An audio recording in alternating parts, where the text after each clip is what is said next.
السلام عليكم ورحمة الله وبركاته. الحمد لله الذي تتحير دون إدراك جلاله القلوب والخواطر وتدهش في مبادئ إشراقه الأحداق والنوازل، المطلع على خفيات السرائر، العالم بمكنونات الضمائر، المستغني في تدبير مملكته عن المشابر والمواصل. وأشهد أن سيدنا ونبينا مولانا محمدا عبده ورسوله. أما بعد، فأعوذ بالله من الشيطان الرجيم. بسم الله الرحمن الرحيم. إن الذين قالوا ربنا الله ثم استقاموا تتنزل عليهم الملائكة. صدق الله العظيم وصدق رسوله النبي الأمين المكين الكريم، ونحن على ذلك لمن الشاهدين والشاكرين، والحمد للہ رب العالمین. بارگاہ رسالت مآب صلی اللہ علیہ وسلم میں ہدیہ درود و سلام پیش کریں. اللہم صلی علی سیدنا و شفیعنا مولانا ملجنا محمد معدن الجود والکرم وآلہ الکرام وابنہ الکریم وبارک وسلم کما تحب و ترضى بأن تصلی علیہ.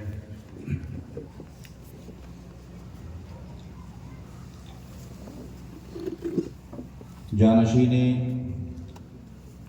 حضور شیخ المشائخ قطبۃ الاولیاء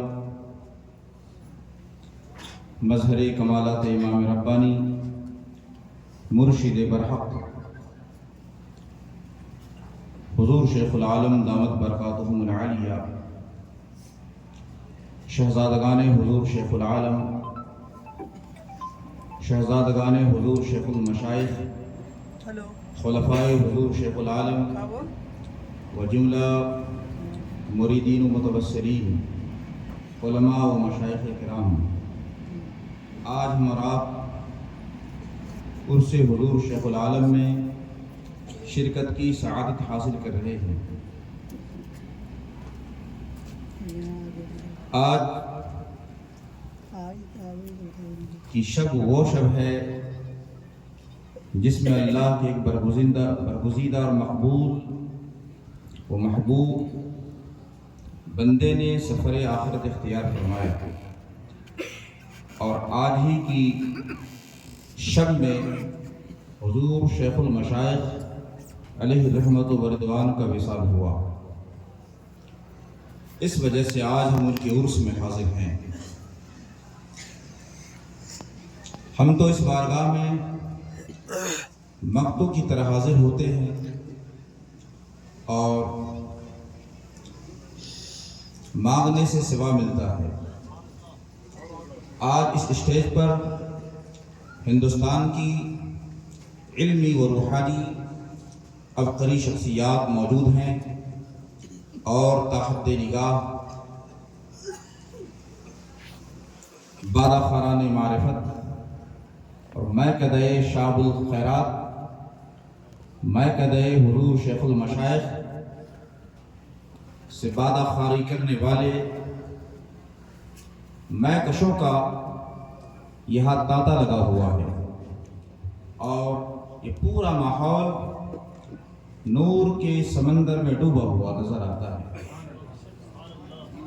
آج یہ شب بڑی مبارک ہے، اور جس بارگاہ میں ہم لوگ حاضر ہیں ان کی عظمت کا عالم یہ ہے کہ وہ عطائے خواجہ ہند الولی ہیں،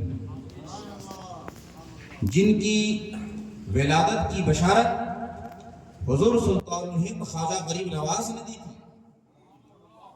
اور یہ بھی فرمایا تھا کہ وہ اپنے زمانے کا شیخ المشائخ ہوگا. شیخ المشائخ ہونا کوئی معمولی بات نہیں، شیخ ہونا خود بڑی بات ہے. تو شیخ المشائخ ہونا بہت بڑی بات ہے. مشائخ کی تربیت آپ نے فرمائی اور ان کو شیخی کے مقام تک پہنچایا. آپ ابدال زمانہ ہیں جس کی شہادت خلیفہ شاب الخیرات خلیفہ مولانا خلیل صاحب بنارسی مولانا ارشد علی رحمۃ اللہ علیہ نے دی کہ آپ ابدال زمانہ ہیں. آپ کی شخصیت وہ ہے کہ 14 اضلاع کے قطب جن کے پاؤں دبائے، مرشد برحق نے حکم دیا خواجہ مستان صاحب رحمۃ اللہ علیہ کو کہ میرے غلام محمد کو نیند نہیں آ رہی ہے، جاؤ ان کے پاؤں دباؤ۔ آپ کی شان یہ ہے کہ 14 اضلاع کے قطب آپ کا پاؤں دبا رہے ہیں۔ آپ واللہ تبارک و تعالی نے ایک عہد کی تجدید کے لیے پیدا فرمایا، سلسلہ نقشبندیہ، جو آپ کے زمانے میں آ کر اس کا آفتاب مدم ہو چکا تھا، اس کی روشنی کم ہو چکی تھی ہندوستان کی سرزمین پر، آپ کی نفس کرم کی تبش سے پھر اس سلسلے کو حرارت ملی، اور سلسلہ نقشبندیہ مجددیہ کہ آپ نے زبردست پیمانے پر آبیان فرمائی۔ لوگ جانتے نہیں سلسلہ نقشبندیہ ہے کیا۔ آج ہندوستان میں سلسلہ نقشبندیہ کے تعارف کی ضرورت ہے۔ سلسلہ نقشبندیہ مجددیہ یہ وہی سلسلہ ہے جس کے سر حلقہ حضرت سیدنا ابو بکر صدیق رضی اللہ تعالی عنہ، اس سلسلے کو افضل البشر بعد الانبیاء بالتحقیق سے نسبت حاصل ہے، جس میں بڑے بڑے اہل اللہ موجود ہیں، ایسے ایسے رجال اس سلسلے کو اللہ تعالیٰ نے عطا فرمائے کہ اگر ایک بزرگ پر بھی گفتگو کی جائے تو رات تمام ہو جائے گی۔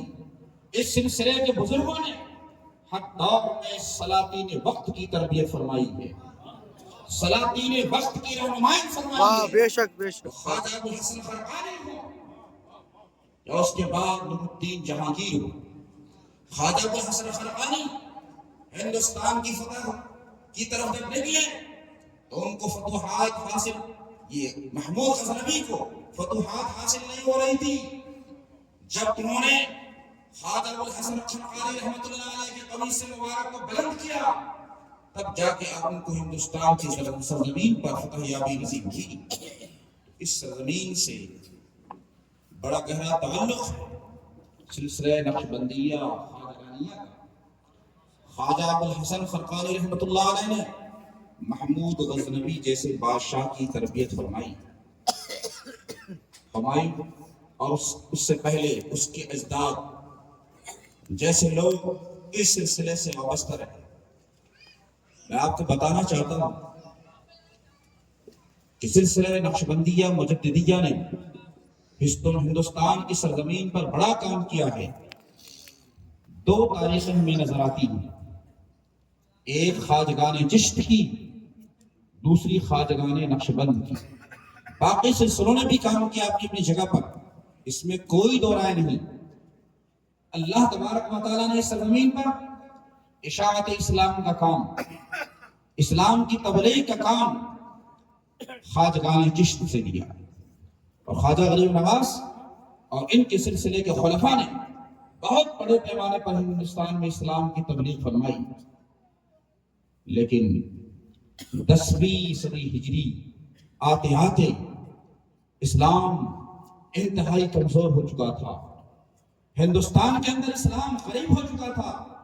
جلال الدین محمد اکبر نے ہندوستان میں اسلام کے شیرازہ کو بکھیر دیا، ہر مذہب کو خوش کرنے کے لیے اس نے دین الہی رائج کیا، اور اتنے طاقتور فورسز کے ساتھ اس نے رائج کیا کہ کسی کو اس کی مخالفت کی مجال نہیں تھی۔ 4 مرتبہ سورج کی پرستش کی جاتی تھی، شاعر کفر کو جاری کر دیا تھا، شاعر اسلام کو مکمل مٹا دیا تھا۔ دین اسلام پورے بر صغیر کے اندر انتہائی ناتواں و کمزور ہو چکا تھا۔ ایسے وقت میں اگر اس دین کی حفاظت اللہ تبارک و تعالی نے کسی سلسلے سے لیا تو اس سلسلے کا نام سلسلہ نقشبندیہ مجددیہ۔ اللہ تبارک و تعالی نے اشاعت اسلام کا کام سلسلہ چشت اہل بہشت سے لیا، حفاظت اسلام کی باری آئی تو یہ ذمہ داری خواجگان نقشبند سے لیا، اور آپ نے جلال الدین اکبر کے دین الہی کے فطرے کو قدموں سے رول کے رکھ دیا، ہمیشہ کے لیے اس کو ختم کر دیا۔ پھر اس کے بعد نور الدین جہانگیر اپنی باپ کی روش پہ چلنا چاہتا تھا، لیکن امام ربانی کی تربیت اور صحبت کے اثر سے وہ بھی مکمل مسلمان ہوا، اسلام میں داخل ہوا اور اس نے شعائر اسلام کو پھر سے رائج کیا۔ نور الدین جہانگیر جیسے بادشاہ کو اسلام کی طرف لانے میں کس کا ہاتھ ہے؟ بڑے بڑے مشائخ اس زمانے میں موجود تھے، بڑے بڑے محدثین موجود تھے، علماء کی کمی نہیں تھی، اور بڑے صوفیاء خام بھی موجود تھے۔ کسی کے اندر ہمت نہ تھی کیسے صاحب جبروت بادشاہ کو اسلام کی طرف متوجہ کرے۔ وہ امام ربانی کی ذات تھی، وہ مجدد الفسانے کی ذات، جن کو اللہ تبارک و تعالیٰ نے 1000 سال کے لیے اسلام کی تجدید کے لیے پیدا فرمایا تھا۔ مجدد وہ ہوتا ہے جس سے اللہ تعالیٰ دین کی تجدید کا کام لیتا ہے۔ ابو داؤد شریف کے اندر یہ حدیث موجود ہے، ان اللہ یبعث على راس كل مئة ان اللہ یبعث لهذه الامه على راس كل 100 سنه من يجدد لها دينها۔ اللہ تعالی یہ عادت کریمہ ہے، اللہ تعالیٰ کا یہ قانون ہے کہ ہر 100 سال کی ابتدا میں ایسی شخصیت کو مبعوث فرماتا ہے جو دین کی تجدید کرتا ہے، دین کو تازہ کر دیتا ہے، دین کے چہرے پر پڑنے والے گرد و غبار کو صاف کر دیتا ہے۔ جب بعث کا لفظ نبی کے لیے بھی بعثت کا لفظ آتا ہے، اور بعث کا لفظ قرآن میں موجود ہے، اور جب مجددین کو بھیجا جاتا ہے تو اس کے لیے بھی بعثت کا لفظ آتا ہے۔ جب بعث کا لفظ حدیث پاک میں ہے، یہ بعثت ہے کیا؟ یہ بعثت دراصل اپوائنٹمنٹ ہے، یہ تقرری ہے جو باضابطہ طور پر کی جاتی ہے۔ ہر کوئی مجدد نہیں ہو سکتا، بلکہ مجدد کے لیے اپوائنٹمنٹ ہوتی ہے، اس کی من جانب اللہ تقرری ہوتی ہے، تب جا کے وہ تجدید کا کام انجام دیتا ہے۔ اللہ تبارک و تعالیٰ نے جب اس 1000 سال اس امت پر پورے ہو گئے، دین سے اس امت کا رشتہ کٹ گیا۔ ایک حدیث پاک ہے جس کو علامہ عبد الوہاب شعرانی نے الجواقیت والجواہر کے اندر نقل فرمایا ہے کہ آقا کریم صلی اللہ علیہ وسلم نے ارشاد فرمایا، میری امت کی عمر خیریت 500 سال ہے، یعنی میری امت 500 سال تک بہتر طریقے سے بڑھتی رہے گی، پھر اس کے بعد اس پر زوال آ جائے۔ اب آپ دیکھیں 500 سال تک مسلمانوں کا ایسا دور عروج رہا کہ کوئی قوم اس کے مد مقابل نہ بن سکی۔ 500 سال کے بعد پھر فتنہ تاتار ظاہر ہوا، تاتاریوں کا فتنہ ظاہر ہوا جس نے پورے بلاد اسلامیہ کو تاخت و تاراج کر دیا۔ 5ویں صدی کے اختتام پر اللہ تبارک و تعالیٰ نے ایک ایسی شخصیت کو مبعوث فرمایا جنہوں نے اپنی قوت روحانیہ سے، اپنی قوت ولایت سے اس دین مصطفی کی تجدید فرمائی، اور شخصیت کا نام حضور پیر دستگیر شیخ عبدالقادر جیلانی غوث اعظم دستگیر ہے۔ 5ویں صدی کے اختتام پر، 6ٹی صدی کے آغاز پر غوث اعظم رضی اللہ تعالیٰ کو پیدا فرمایا۔ آپ نے اس دین مصطفی کی تجدید فرمائی، اس کو پھر سے زندہ فرما دیا، اس لیے آپ کا لقب محی الدین ہے، دین کو زندہ کرنے والے ہیں۔ دین کو آپ نے زندہ فرمایا، اور اس کے اثرات آج تک ہم محسوس کر رہے ہیں، کیونکہ آپ کی غوثیت کا زمانہ امام مہدی رضی اللہ تعالیٰ کے زمانے تک ہے۔ اب امام مہدی ہی مستقل غوث اعظم ہوں گے، ان سے پہلے کوئی غوث اعظم نہ ہوگا، جتنے پیدا ہوں گے سب نائب غوث ہوں گے۔ اور جب 1000 سال کا زمانہ پورا ہو گیا، ایک دوسری حدیث میں ہے آقا کریم صلی اللہ علیہ وسلم نے ارشاد فرمایا، میری امت کی عمر خیریت 1000 سال ہے، یعنی 1000 سال کا زمانہ جو گزرے گا ہماری امت پر وہ بہترین زمانہ ہوگا۔ دونوں طرف اشارہ فرمایا، فتنہ تاتار کی طرف بھی اشارہ فرمایا کہ 500 سال تک ٹھیک چلے گا، اس کے بعد پھر زوال آئے گا، لیکن پھر ایسی شخصیت پیدا ہوگی جس کے ذریعے سے 500 سال تک پھر دین مصطفی کا کام تیزی کے ساتھ ہوگا، اور یہ دین ہرا بھرا ہو جائے گا۔ حضور غوث اعظم کی طرف اشارہ تھا، پھر 1000 سال جب پورے ہو جائیں گے پھر اس امت پر زوال آئے گا، پھر پریشانیاں آئیں گی، اسلام کمزور ہو جائے گا۔ آپ غور کریں، اکبر کے دین الہی کے فتنے نے ہندوستان کو کیسا بنا دیا تھا۔ اگر امام ربانی بر وقت کھڑے نہیں ہوتے تو اسلام ہندوستان سے اجڑ چکا ہوتا، ایشیا سے اسلام رخصت ہو جاتا، یہ بہت بڑی یلغار تھی دین اسلام پر. 1000 سال کی تجدید کے لیے اللہ تعالیٰ نے امام ربانی کو مبعوث فرمایا. آپ کی تجدید فقط 100 سال کے لیے نہیں تھی بلکہ 1000 سال کا مجدد آپ کو بنایا گیا. مکتوبات شریف میں فرماتے ہیں 100 سال کا مجدد بھی ہوتا ہے اور 1000 سال کا بھی مجدد ہوتا ہے. اور وہی فرق ہے 100 سال کے مجدد میں اور 1000 سال کے مجدد میں، جو 100 اور 1000 میں فرق ہوتا ہے بلکہ اس سے بھی زیادہ فرق ہے. 1000 سال کے مجدد آپ کو بنایا گیا اور آپ کو کمالات نبوت، کمالات ولایت کا مظہر بنا کر بھیجا گیا. اور حضور اقدس صلی اللہ علیہ وسلم نے اپنے کمالات کا جامع آپ کو بنایا. اسی شان جامعیت کے ساتھ آپ نے تجدید دین حنیف فرمائی. اور مفتی جہانگیر جیسا شخص جو آپ کو سجدہ تعظیمی کروانا چاہتا تھا اور سجدہ تعظیمی نہ کرنے کی بنیاد پر گوالیار کے قلعے میں قید کر دیا، جب آپ کو رہائی کا پروانہ ملا کہ آپ کو رہا کیا جاتا ہے تو آپ نے فرمایا میں اس وقت تک قید خانے سے باہر نہیں آؤں گا جب تک میری 7 شرطیں منظور نہ کی جائیں. جتنی مساجد منہدم کی گئی ہیں سب کو پہلے سے پھر تعمیر کی جائیں، ساری مساجد تعمیر کی جائیں. جو پابندیاں اسلام پر لگائی گئی ہیں پابندیاں ختم کی جائیں. جہاں مفتی قاضی محتسب نہیں ہے وہاں مقرر کیے جائیں. شعائر اسلام کو نافذ کیا جائے. تب شیخ احمد اب جیل سے باہر آئے گا. جب آپ باہر تشریف لائے تو اسلام زمین پر نافذ ہو چکا تھا، اسلام ہندوستان میں نافذ ہو چکا تھا. پھر اس کے بعد جہانگیر نے خواہش کی کہ میں آپ کو اپنے ساتھ رکھنا چاہتا ہوں، لشکر کے ساتھ آپ رہیں گے. آپ نے فرمایا مجھے منظور ہے. پھر اسی لشکر میں رہتے ہوئے آپ نے نور الدین جہانگیر کی مسلسل تربیت فرمائی اور اس تربیت کے بعد اس کا اسلامی ذہن بنا. پھر اس نے شریعت اسلامیہ کو رائج کیا ہندوستان میں اور اس کی نسل سے شاہ جہاں جیسا بادشاہ پیدا ہوا جس نے اور اسلام کو غالب کیا.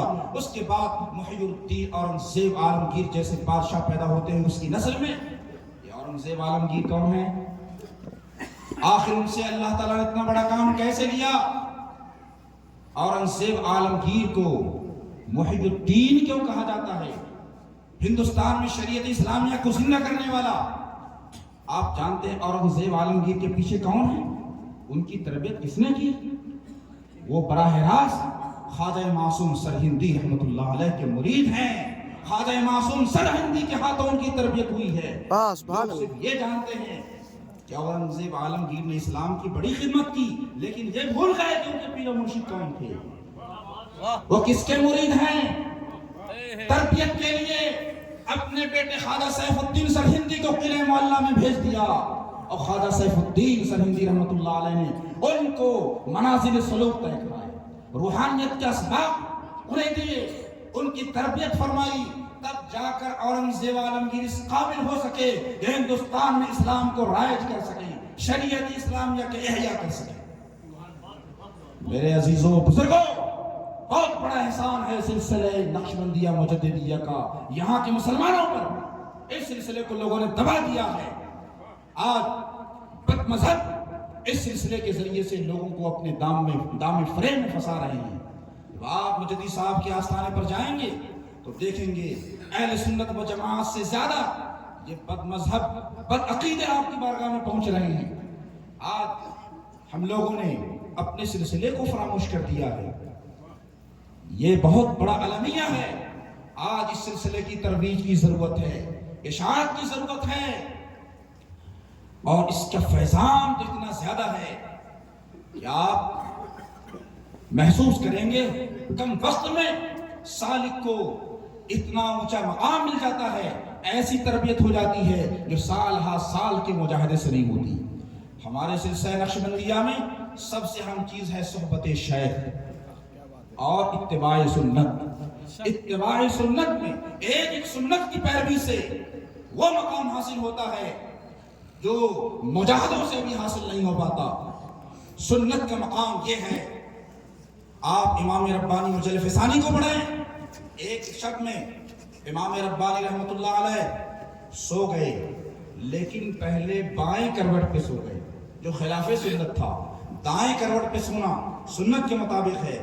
آپ بائیں کروٹ پہ سو گئے، پھر خیال آیا کہ یہ تو خلاف سنت ہو گیا، آپ ایسا نہیں کیا آپ نے کہ فوراً پلٹ گئے ہوں دائیں کروٹ کی طرف، ایسا نہیں کیا، بلکہ کھڑے ہو گئے، کھڑے ہونے کے بعد پھر دوبارہ آپ دائیں کروٹ پہ لیٹے۔